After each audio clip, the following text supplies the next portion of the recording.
Bonjour Cédric Siosolo, comment allez-vous ce matin? Bonjour Itlago, ça va très bien et vous? Ça va très bien, merci. Good morning, Cedric. Morning Yasha, this is my first time to do the chronic with you. First time together, Cedric. I'm excited. What are we talking about in culture? Eh bien, nous allons parler aujourd'hui des films d'Afrique et du Moyen-Orient qui ont le vent en poupe. C'est assez prometteur dans l'industrie cinématographique africaine.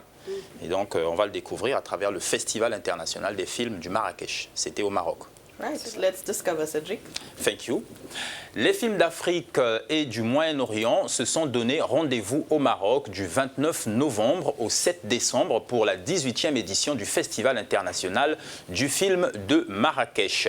Une édition qui a vu la participation de stars du cinéma tels que Harvey Keitel, Marion Cotillard, Tilda Swinton et Robert Redford qui ont reçu un prix pour l'ensemble de leur réalisation. Toby Wallace a remporté le prix du meilleur acteur pour son rôle dans la comédie australienne Baby Thief réalisée par Shannon Murphy. Nicolas Burley et Roxanne Scrimshaw ont partagé le prix de la meilleure actrice pour la comédie britannique Lynn et Lucy réalisée par Fizal Boulifa. Et le Tunisien Alaa Eddine Slim a été nommé meilleur réalisateur pour Tlames, un drame sur un soldat qui déserte l'armée après la mort de sa mère. Pour le même film, le jeune réalisateur tunisien de 37 ans avait remporté en novembre dernier le Golden Alexander Award à la 60e édition du Festival international de Thessaloniki. C'était en Grèce. Tlames avait également représenté le cinéma tunisien à la dernière quinzaine des réalisateurs du Festival de Cannes cette année. Depuis, le film a été sélectionné et récompensé dans de nombreux festivals internationaux. Suivant ses propos sur le sens que représente ce film. Le film, c'est une expérience de vie, c'est une expérience qui a été très fatigante, mais pleine d'amour aussi. C'est un film qui me tient à cœur, un film que j'ai fait avec des amis, en famille. Et je suis heureux de ce prix-là, parce que c'est un prix donné par un jury composé par des cinéastes contemporains dont j'aime leur cinéma. Et voilà, c'est comme si c'était un geste d'amis.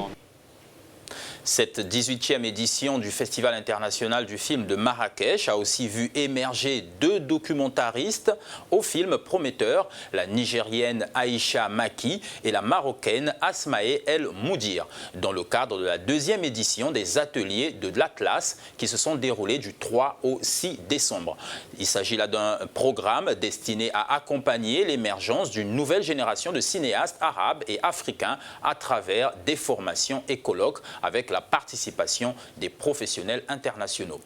La Nigérienne Aïcha Maki a donc présenté le documentaire L'arbre sans fruit qui fait un focus sur la situation des femmes sans enfants dans un pays où le taux de fécondité est de 7,6. La jeune femme de 37 ans est titulaire d'une maîtrise en sociologie et passionnée par l'image, mais son activité de recherche ne concernant qu'un cercle restreint, dit-elle, c'est pour intéresser un plus large public à des problématiques qui me semblent importantes que j'ai décidé de faire du cinéma. La Marocaine Asmae El Moudir, quant à elle, a présenté le mensonge originel qui évoque le ressentiment d'une jeune femme face au mensonge de sa grand-mère qui lui poussera encore plus vers la quête de la vérité, une sorte d'oscillation entre histoire nationale et histoire personnelle pour raconter les émeutes du pain du Maroc dans les années 80 pour montrer l'impact de ces événements sur la société marocaine contemporaine. L'année 2019 a donc marqué une présence historique des cinémas d'Afrique et du Moyen-Orient dans les grands festivals internationaux et l'industrie cinématographique internationale se tourne désormais vers cette nouvelle niche à talent prometteur. Ce qui explique certainement la présence des stars hollywoodiennes à cette 18e édition du Festival du film de Marrakech et certainement que le meilleur reste à venir. Voilà pour l'essentiel de cet épisode This is Culture. Mesdames, Messieurs, la suite des informations sur notre site africanews.com.